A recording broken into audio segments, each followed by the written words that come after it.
নমস্কার দর্শকবিন্দু, পশ্চিমবঙ্গে আর কিছুদিনের মধ্যে ভোটার তালিকা নিবিড় সংশোধন বা এসআইআর শুরু হচ্ছে। এটা বিএলওদের নির্দেশ দেওয়া হয়েছে।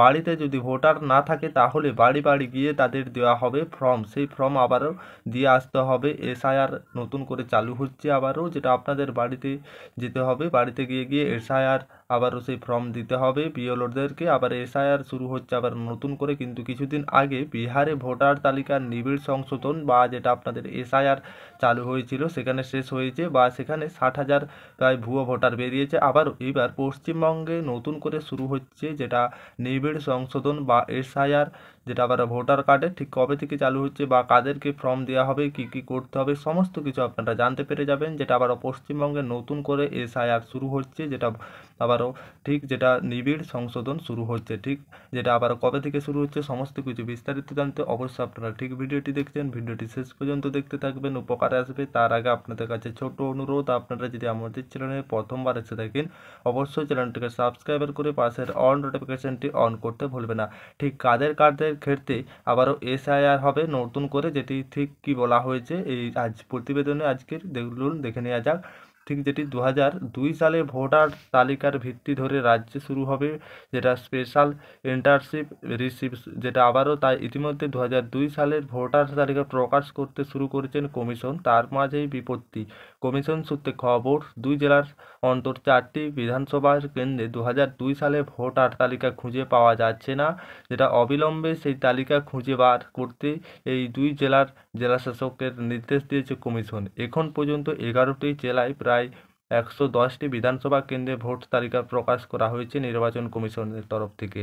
ঠিক এখন পর্যন্ত যেটা আবারও যেটি এখন পর্যন্ত 11টি জেলায় প্রায় 110টি বিধানসভা কেন্দ্রে ভোটার তালিকা প্রকাশ করা হয়েছে কমিশনের তরফ থেকে। তবে সূত্রে খবর, বীরভূম, যেটা আবারও রামপুরহাট, রাজনগর বিধানসভা এবং দক্ষিণ চব্বিশ পরগনা কুলপি বিধানসভায় ঠিক 2002 সালে ভোটার তালিকা খুঁজে পাওয়া যাচ্ছে না। কোচবিহার, জলপাইগুড়ি, দার্জিলিং 2, দিনাজপুর, দক্ষিণ দিনাজপুর, উত্তর দিনাজপুর 2 দিনাজপুর এবং এর সঙ্গে মালদা, নদিয়া, হাওড়া, হুগলি, মেদিনীপুর এবং বাঁকুড়া জেলার বিধানসভায় কেন্দ্রে ভোটার তালিকার, যেটা আবারও মেদিনীপুর এবং এর সঙ্গে বাঁকুড়া জেলা, এই সমস্ত জেলার বিধানসভার কেন্দ্রগুলিতে ভোটার তালিকার পাওয়া মাত্রই তা প্রকাশ করা হয়েছিল। এই সমস্ত জেলায় বিধানসভার কেন্দ্রের ভোটার তালিকা পাওয়ার মাত্রই তা প্রকাশ করা হয়েছিল। তাছাড়া আগামী কয়েকদিন একসঙ্গে সবকটি বিধানসভায় ওই সব রকম, ঠিক যেটা আবারও আগামী কয়েকদিনের মধ্যে ওই সময়কার ভোটার তালিকা প্রকাশ করতে চেয়েছিল। ঠিক যেটা আবারও কয়েকদিনে একসঙ্গে সবকটি বিধানসভার যেটা আবার ভোটার তালিকা প্রকাশ করতে চেয়েছিল কমিশন, কিন্তু তাই এই 4 কেন্দ্রে তালিকা না মিলায় রীতিমতন বিপাকে আধিকারিকরা, কমিশন যেটা আবারও জোর দিয়েছে। ঠিক কিন্তু এই 4 কেন্দ্রের তালিকা না মেলার রীতিমতন বিপাকে আধিকারিকরা পড়েছেন। ঠিক যেটা যেইভাবেই হোক তাই তালিকা খুঁজে বার করতে জেলার নির্বাচন আধিকারিকরা তথা ঠিক জেলা শাসক নির্দেশ দিয়েছে কমিশনের তরফ থেকে। ঠিক আবারও নতুন করে এটা আবারও নতুন এই তালিকা খুঁজে বার করতে হবে, যেটা তার সূত্রে খবর। তাই এই 4 বিধানসভার ক্ষেত্রেও 2002 সালের ভোটার তালিকা না মিললে, যেটা 2002 সালে ভোটার তালিকা না মিললে বিকল্প হিসাবে 2003 সালে খসড়া ভোটার তালিকা ভিত্তি ধরা হতে পারে।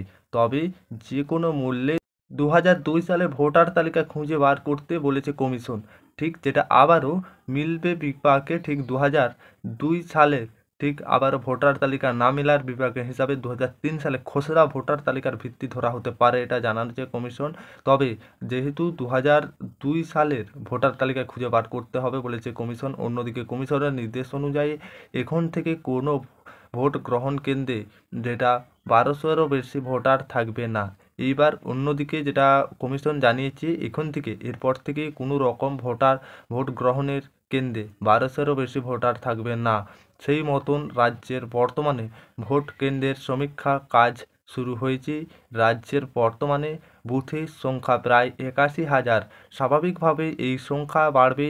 সোমবার রাজ্যের মুখ্য নির্বাচন আধিকারিক দপ্তরের এক কর্তা জানিয়েছে, দক্ষিণ চব্বিশ পরগনা এবং বীরভূম একাধিক বিধানসভা থেকে তথ্য যেটা এখন এসে পৌঁছেছিনি, তবে এখনও এসে পৌঁছায়নি, যেটা সেই কারণে রাজ্যের অতিরিক্ত বুথের সংখ্যা ঠিক কত হবে তা স্থির করা যাচ্ছে না।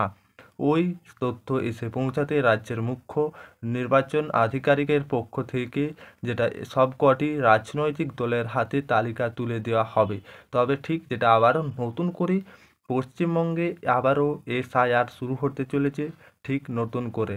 ঠিক এই ছিল পশ্চিমবঙ্গের ভোটার তালিকার নতুন আপডেট। আশা করি আপনারা বুঝতে পেরেছেন। ভিডিও ভালো লাগলে লাইক করতে ভুলবেন না, চ্যানেলে প্রথমবার আসলে চ্যানেলটিকে সাবস্ক্রাইব করতে ভুলবেন না অবশ্যই।